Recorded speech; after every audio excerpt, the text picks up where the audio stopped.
वर्णिवेशरमणीयदर्शनं मन्दहासरुचिराननाम्बुजं पूजितं सुरनरोत्तमेर्मुदा धर्मनन्दनमहं विचिन्तये। ॐ अवतारिणे श्री स्वामिनारायणाय नमो नमः।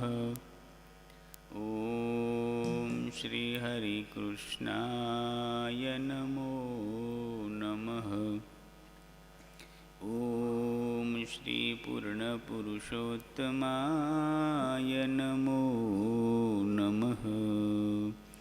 સહજાનંદ સ્વામી મહારાજની જય।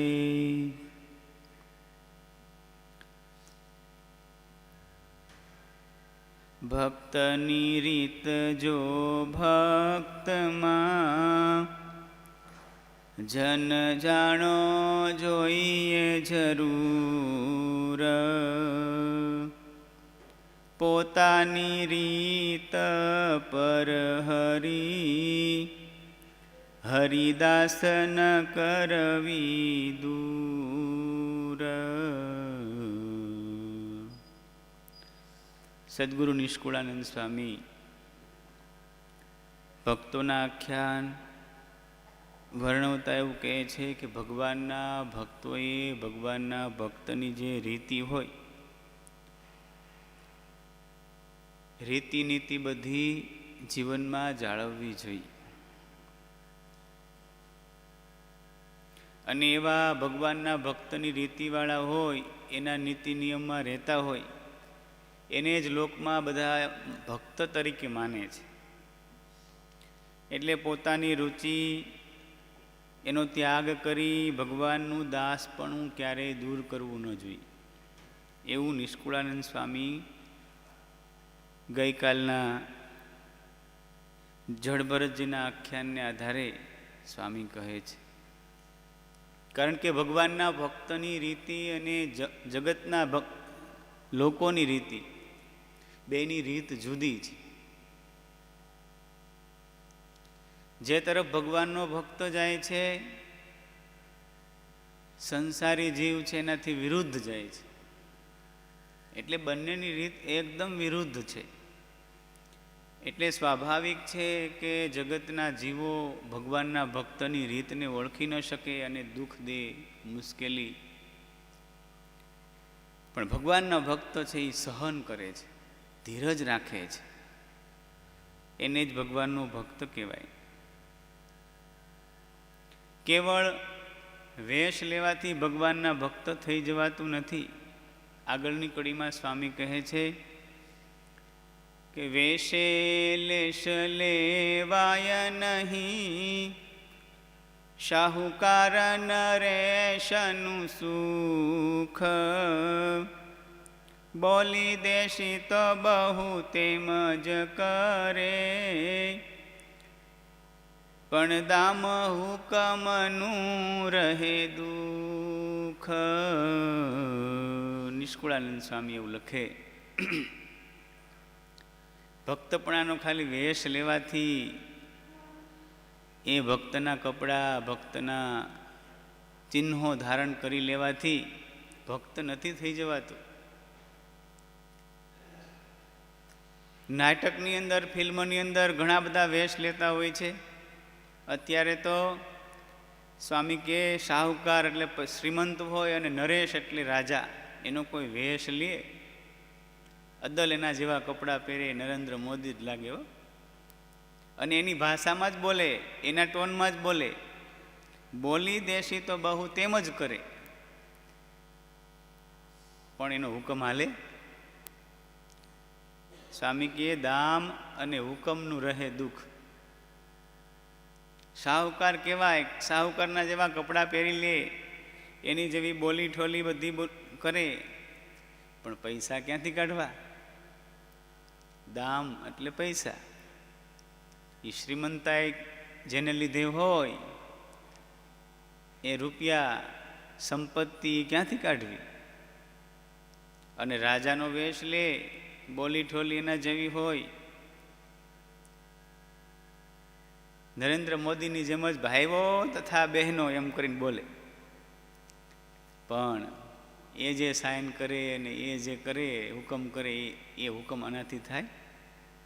એનો હુકમ ન ચાલે. એમ ભગવાનના ભક્તનો આપણે વેશ લીધો, પણ જો આપણે ભગવાનની આજ્ઞામાં ન રહેતા હોઈએ,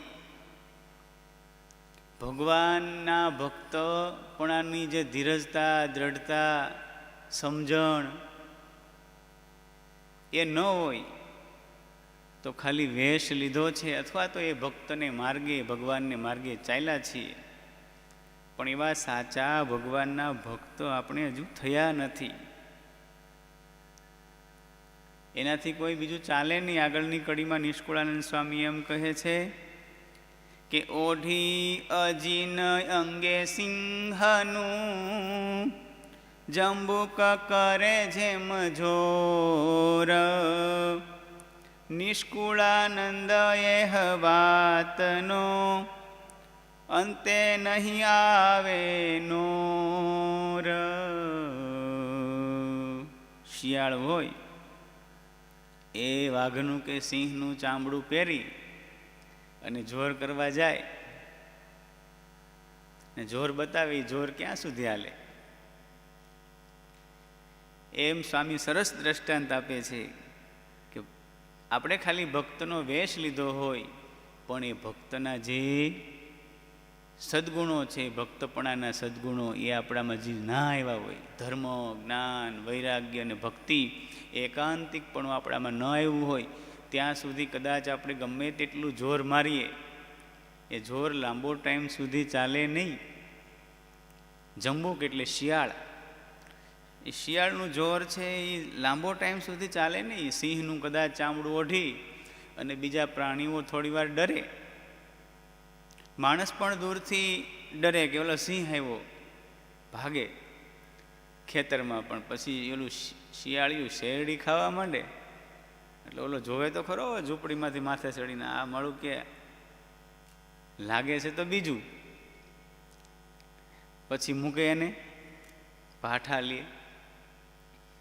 એમ સ્વામી આ જડભરતજીના આખ્યાનમાં, એના કડવામાં છેલ્લી કડી નિષ્કુળાનંદ સ્વામી કે એનું જ્યાં લાંબો સમય સુધી જોર ચાલે નહીં. એટલે આપણા ભક્તપણાના જે કાંઈ સદ્ગુણો છે એ આપણા જીવનમાં આવવા જોઈએ. એ જડભરતજીના આખ્યાનનો ઉપસંહાર કહેતા સ્વામી આપણને છેલ્લી કડીમાં સમજાવે છે. ત્યાર પછીનું 52મું કડવું, એમાં ભગવાનના એવા જ ભક્ત દેવર્ષિ નારદ ઋષિ એમનું આખ્યાન સ્વામી સંભળાવી રહ્યા છે. વળી કહું ઋષિ નારદ એક નકીજી, જેને પ્રતીત પ્રગટની છે પકીજી, આપે જ્ઞાન દાન જનને વિવેકીજી, પાયમાં ભવ પાર અગણિત એહ થકીજી. નિષ્કુળાનંદ સ્વામી કે એક ઋષિ નારદ એમની કથા તમને સંભળાવું છું. નારદજી છે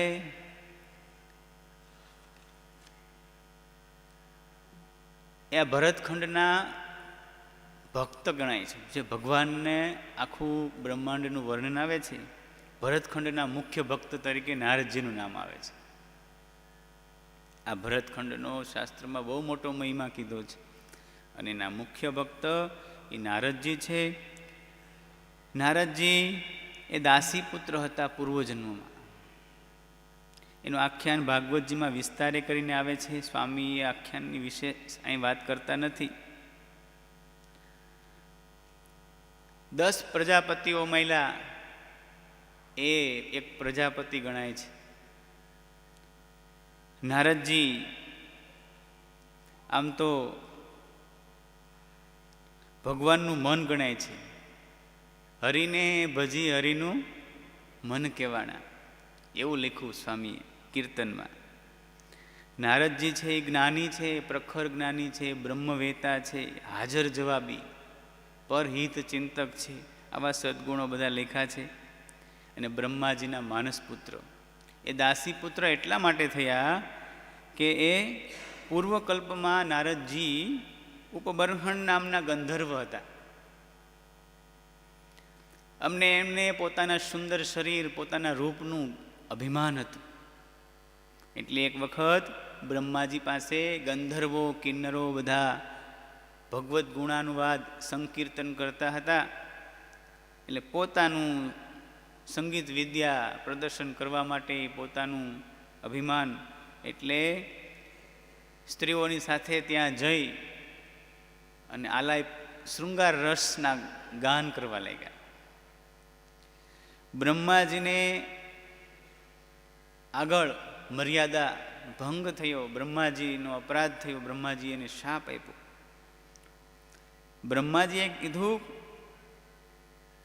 તો આ પ્રમાદ આચરે છે, જા શુદ્ર યોનિને પામીશ. ભક્ત તો હતા, પરંતુ આવું આચરણ કરવાથી એ દાસી પુત્ર થયા. પરંતુ હૃદયમાં એટલી ભક્તિ ભગવાનની, સંતો પધાર્યા અને આખ્યાન બહુ મોટું છે. સંતોની ભાવથી સેવા કરે છે અને સંતો એની ઉપર સેવાથી ખૂબ પ્રસન્ન થયા. અને એની સંતોની પ્રસન્નતાને લીધે એના હૃદયમાં ભગવાનનું અખંડ સ્મરણ થવા લાગ્યું. અમને એની માતા એકના એક હતા, એ પણ સર્પદંશથી મૃત્યુ પામ્યા. અને નારદજી છે એ ભગવત સ્મરણ કરતાં કરતાં એમણે એ જન્મ એ વિતાવ્યો. અને ત્યાર પછી કાળે કરીને બ્રહ્માના માનસપુત્ર તરીકે એમનો જન્મ થયો.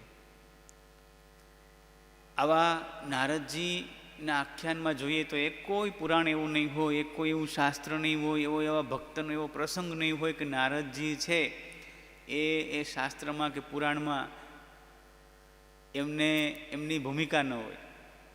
એ ભગવાનનું મન કહેવાય છે. અને ભગવાનના મનમાં જે સંકલ્પ થાય, ભગવાનની ઈચ્છા થાય, ભગવાનનું કાર્ય છે એ નારદજી ત્યાં જઈને પતાય આવે. ધ્રુવજીનું આખ્યાન આપણે આગળ સાંભળ્યું, પ્રહલાદજીનું આખ્યાન સાંભળ્યું. એમના ગુરુ કોણ હતા? એમને ભગવાનનો માર્ગ બતાવનારા નારદજી જ હતા. ગર્ભમાહી ગુરુ કર્યા, નક્કી નારદને નિર્ધાર. નક્કી કર્યું હરિભજસું, તજસું સુખ સંસાર.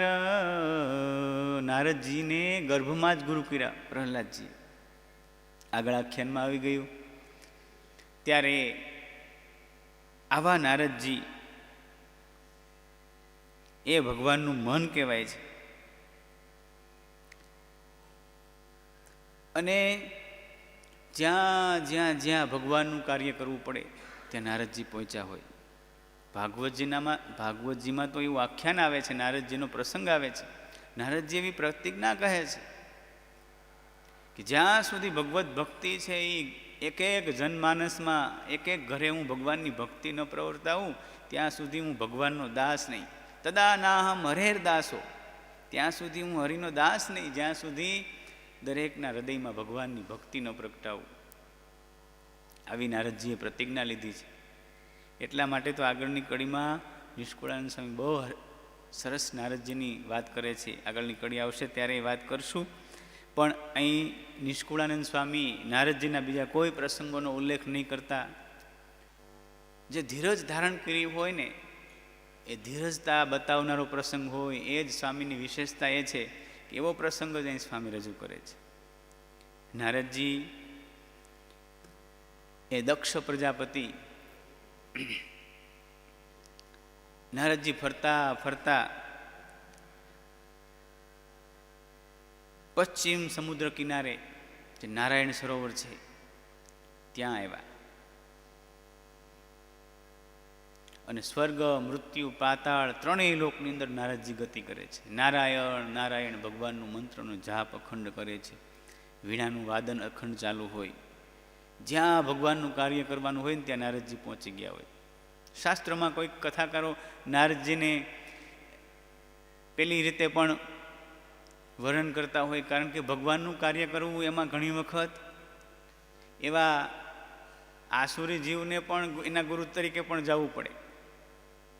કંસના ગુરુ તરીકે ગુરુ થવા માટે નારદજી આવ્યા હતા, કારણ કે એને એવી બુદ્ધિ તો આપવી પડે ને કે ભગવાનનું પ્રાગટ્ય થાય. એટલે નારદજીના અમુક એવા કાર્યો હોય ભગવાનના, એ અપજશ મળે છતાંય ભગવાનનું કાર્ય કરવામાં નારદજી કોઈ દિવસ આનાકાની કરતા નથી. એને કોઈ લોકની કીર્તિની કામના નથી. એ કેવળ ભગવાનનું કાર્ય કરવા માટે ત્રણેય લોકમાં ફરે છે. અગણિત જીવ ઉદ્ધારવા ફરે સ્વર્ગ, મૃત્યુ ને પાતાળ. જ્યાં જ્યાં હોય જીવ જિજ્ઞાસુ, ત્યાં ત્યાં જાય તત્કાળ. ભગવાનના ભક્તોએ આવું કરવું જોઈએ. ભગવાનના સંત હોય, ભગવાનના સાચા ભક્તોએ ભગવાનનું કાર્ય કરવા માટે જ્યાં જ્યાં મુમુક્ષુ દેખાય ત્યાં નારદજી પહોંચી જાય. એમ કરતા નારદજી નારાયણ સરોવરને કિનારે પધાર્યા છે. અને બરોબર નારાયણ સરોવરને કિનારે નારદજી આવ્યા અને જોયા તો 10,000 મુમુક્ષુ. દક્ષ પ્રજાપતિએ સૃષ્ટિનું સંવર્ધન કરવા માટે, સૃષ્ટિની વૃદ્ધિ કરવા માટે, અને એ વખતે તો સંકલ્પ સૃષ્ટિ હતી. દક્ષ પ્રજાપતિએ સંકલ્પ કર્યો અને 10,000 એના પુત્રો એ ઉત્પન્ન થયા. એમના બધા જ પુત્રોને આજ્ઞા કરી કે તમે બધા તપ કરવા જાઓ, આ સૃષ્ટિની સંસારની વૃદ્ધિ કરવા માટે તપ કરો. સંસારની વૃદ્ધિ કરવા માટે દક્ષ પ્રજાપતિએ તપ કરવાની આજ્ઞા કરી. નારદજી આવ્યા ને જોયું, ઓહો આટલા બધા મુમુક્ષુ. એ તો ખુશ થઈ ગયા અને આવ્યા ત્યાં દેવર્ષિ નારદ પધાર્યા એટલે બધા જ એ દક્ષના માનસ પુત્રો હતા એ એમનું અભિવાદન સ્વાગત કર્યું, એમનો સત્સંગ કરવા બેસી ગયા. અને પછી નારદજી મોડી વાત કરે. નારદજીએ શરૂ કર્યું, તમે આ બધું શા માટે તપ કરો છો? અરે પિતાજીએ આજ્ઞા કરી છે તમે તપ કરો, આ સંસારની વૃદ્ધિ થાય એટલા માટે. નારદજી કે સંસારની વૃદ્ધિ કરવા માટે થોડો તપ કરવાનું હોય, એ તો બધી ઓટોમેટિક થવાની હોય. એ તો ભગવાનની માયા છે, એનું કાર્ય છે, એ તો થશે. પણ ખરેખર તપ એટલા માટે કરવું જોઈએ કે આ સંસારમાં અત્યારે આ બધા જીવો છે એને માર્ગદર્શકની જરૂર છે. એમને ભગવાનને માર્ગે ચાલવા માટે માર્ગદર્શકની જરૂર છે. તમે એવા આ સંસાર વ્યવહારમાંથી અલિપ્ત થઈ અને ભગવાનને પામે, ભગવાનને ઓળખે, સંસાર વ્યવહારમાં ક્યાંય ભટકે નહીં, ક્યાંય દુઃખી ન થાય, એનું શ્રેય થાય, એનો મોક્ષ થાય, એનું કલ્યાણ થાય, એટલા માટે એવા સંદેશાવાહક માર્ગદર્શકની જરૂર છે. કેમ? હા, એના માટે તમારે તપ કરવાનું હોય. સંસારમાં જવા માટે તપ કરવાનું થોડું હોય. એ તો ભવિષ્યમાં એને માટે તો નિયમો નાખવા પડશે, સંસારની વૃદ્ધિ અટકાવવા માટે, વસ્તી વધારો નિયંત્રણ કરવા માટે. આ બધું બંધ કરો અને સંન્યાસી સાધુ સંત થઈ અને અલિપ્ત થઈને ભગવાનનું પ્રસન્ન કરો, તો અમે ભગવાનની પ્રસન્નતા થાય. આવી સરસ નારદજીને વાત કરતા આવડે. નારદજીએ એવી સરસ વાત કરી, બધા 10,000 એક બે નહીં, બધા સાધુ થઈ ગયા.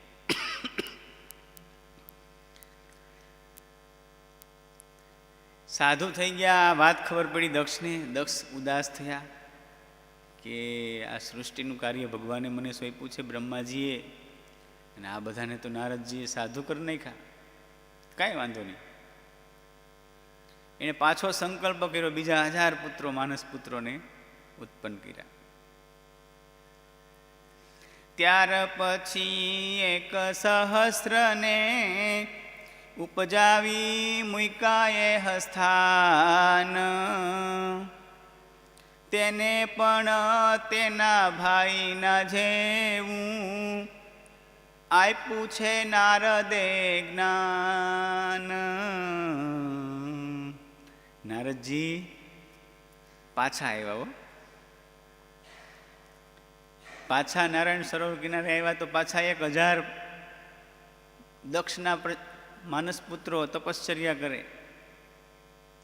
અને પાછા એ નારદજી આવ્યા ને પાછો ઉપદેશ આપ્યો, અને એના ભાઈ હતા એમને જેવું જ્ઞાન આપ્યું હતું એવું જ જ્ઞાન પાછું નારદજીએ આ 1000 દક્ષના પુત્રો હતા એમને આપ્યું, અને એમને પણ સાધુ કરી મૂક્યા. બોલો કેટલું એટલે તાન હશે. ભગવાન ઓળખાવાનું, ભગવાન ભજવવાનું, ભગવાનનું ઓળખાણ કરાવવાનું કેટલું તાન હશે. અને પછી દક્ષ પ્રજાપતિ છે એ ક્રોધાયમાન થયા છે, અને નારદજીને શાપ આપ્યો. એને શાપ આપતા એવું આવડે.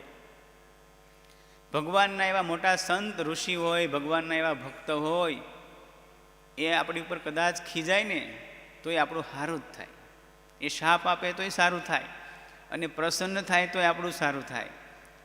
અને સંસારી જીવ છે એ કદાચ આપણા ઉપર પ્રસન્ન થાય નહીં તો એ આપણું સારું ન થાય. એ આપણને આશીર્વાદ આપે તો એ કેવા આપે? આવ બાઈ હું જેવી તુંય થા.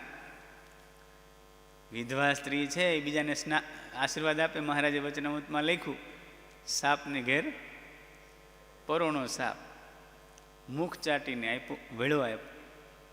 એમાં દ્રષ્ટાંત મહારાજે આપ્યું. સંસારી જીવો છે એ આશીર્વાદ આપે તો એ પણ જીવના હિત માટે ન હોય, અને સંસારી જીવો ક્રોધ થઈને શાપ આપે તોય એ સારા માટે ન.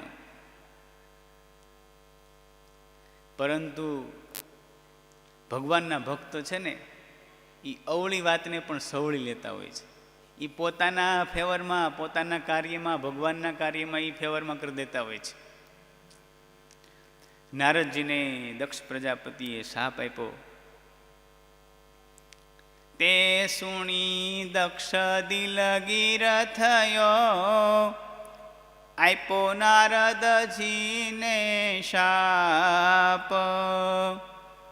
મુહૂર્ત ઉપર તમે જ્યાં રહો, ત્યાં મૃત્યુ પામશો આપ.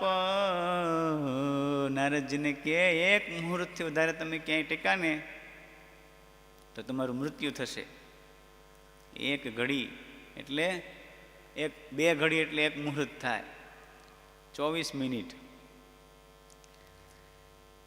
નારદજી તો એનો શાપ મસ્તકે ચડાવ્યો, શિરે ચડાવ્યો. સ્વામી લખે છે, શાપ ચડાવી શિર ઉપરે. માથે શિર ઉપર શાપ ચડાવી નારદજી તો હાલતા થયા. બહુ સારું, કાંઈ વાંધો નહીં. એણે પોતાનો પ્રોગ્રામ સેટ કરી લીધો, 20 મિનિટથી વધારે કંઈ રોકાવાનું નહીં. 24 મિનિટ થાય તો ને ઉલટાના વધારે મુમુક્ષોને સત્સંગ કરાવશું, વધારે ભગવાનને ઓળખાણ કરાવશું.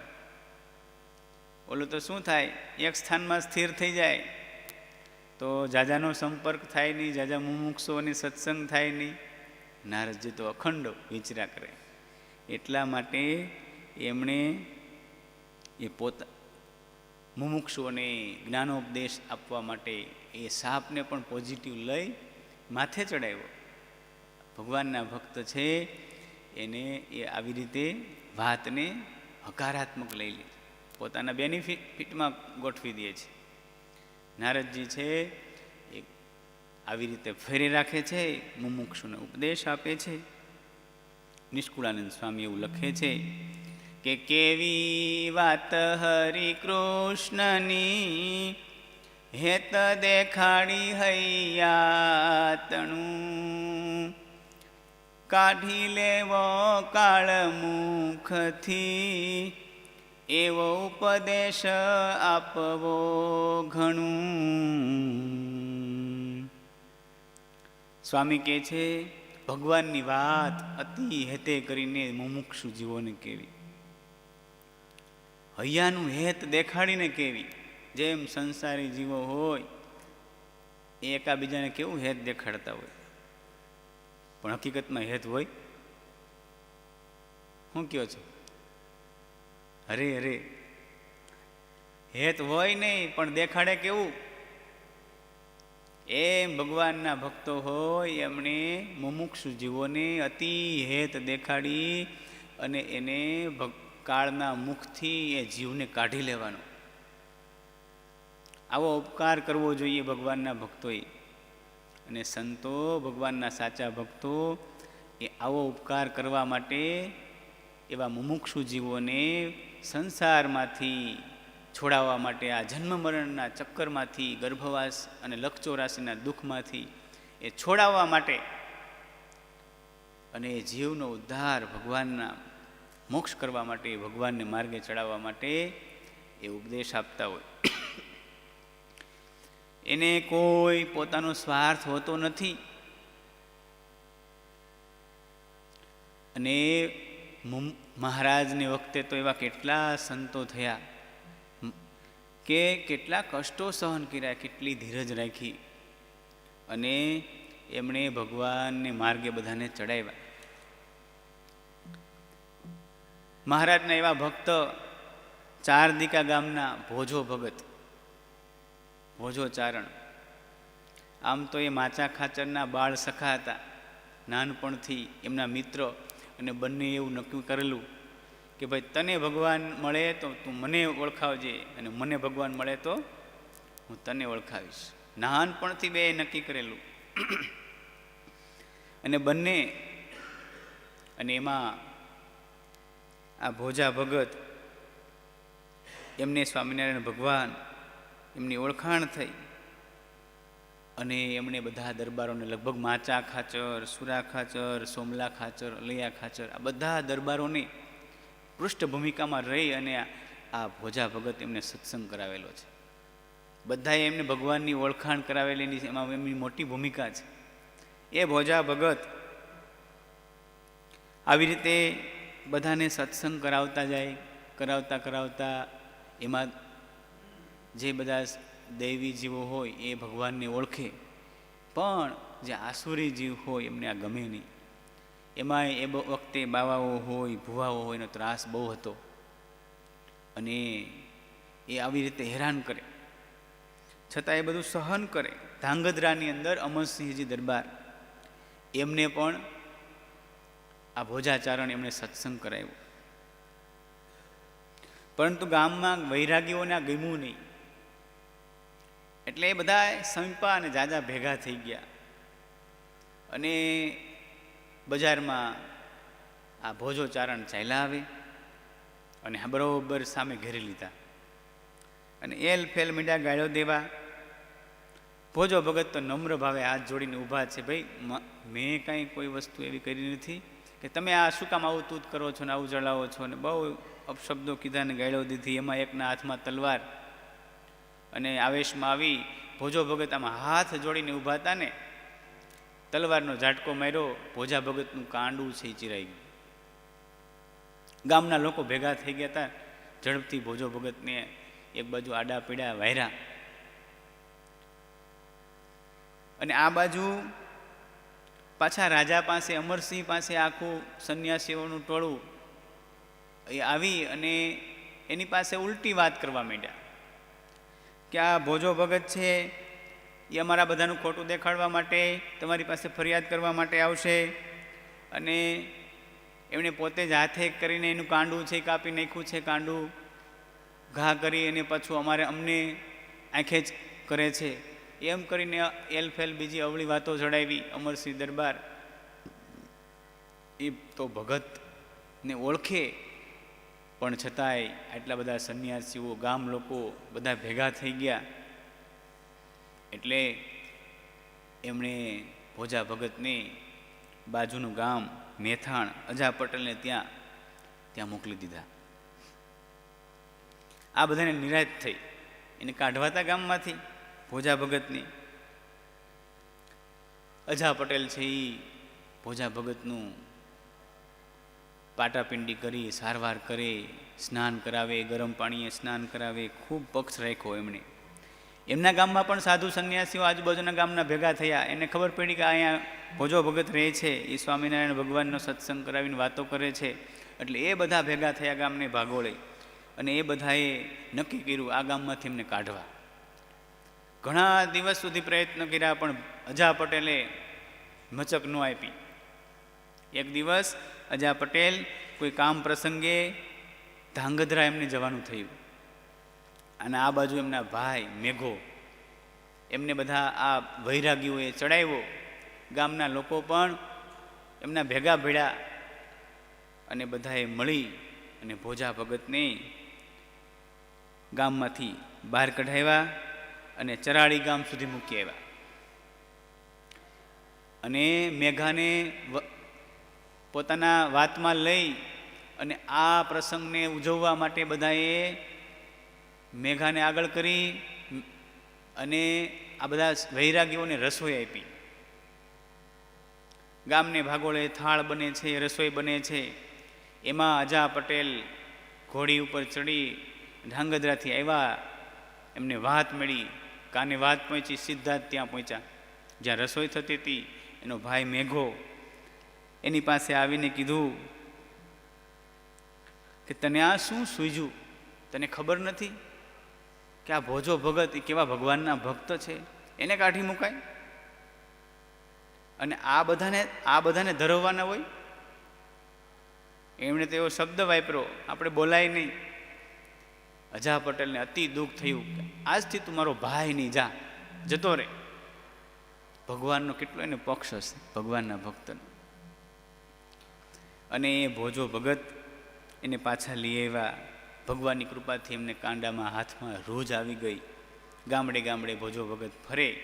વાત તો એ કરવી છે, ગામડે ગામડે સત્સંગ કરાવે. સાધુ સંતો જેમ ફરતા એમ ભોજો ભગત છે એ ગામડે ગામડે જઈ અને ધોળે લુગડે સાધુ જેવું કામ કરતા.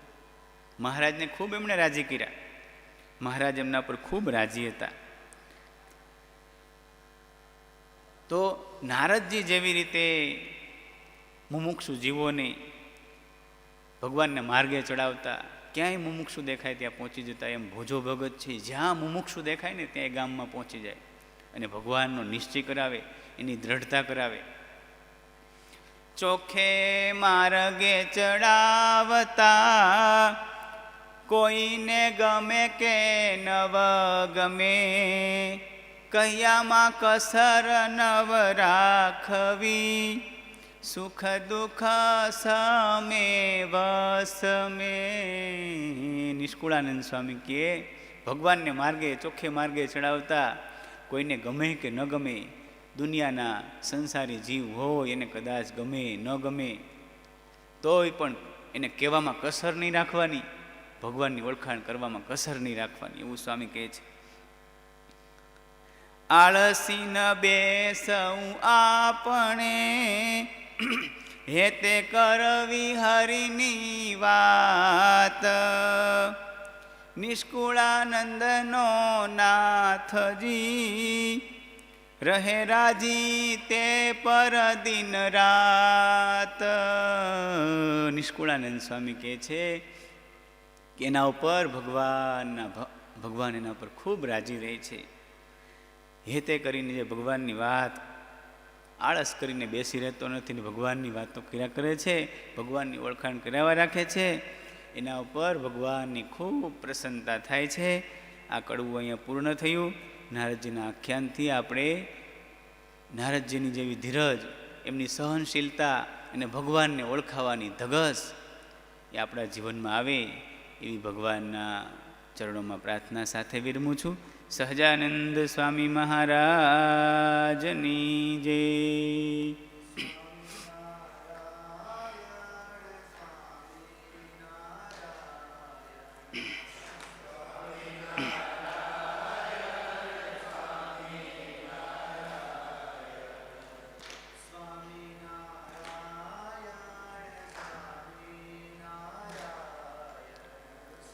સ્વામિનારાયણ સ્વામિનારાયણ.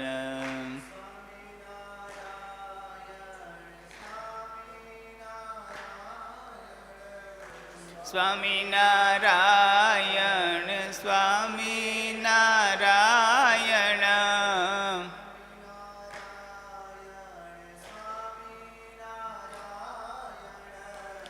સ્વામિનારાયણ સ્વામિનારાયણ.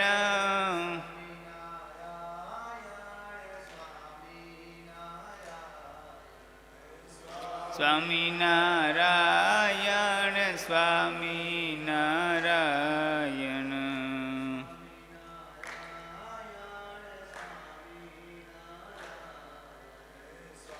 સ્વામિનારાયણ સ્વામિનારાયણ.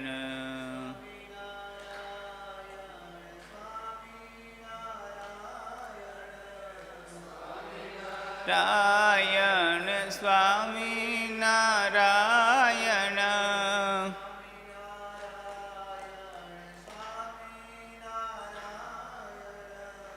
સ્વામિનારાયણ સ્વામિનારાયણ.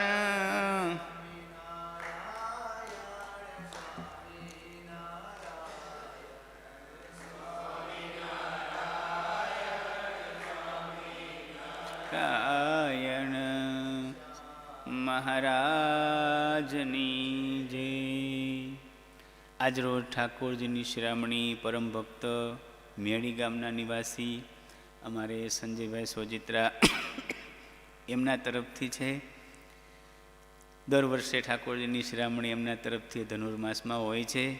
એમના સુપુત્ર અહીંયા આપણા ગુરુકુલમાં જ વર્ષો સુધી ભણ્યા, અત્યારે કોલેજ કરી રહ્યા છે.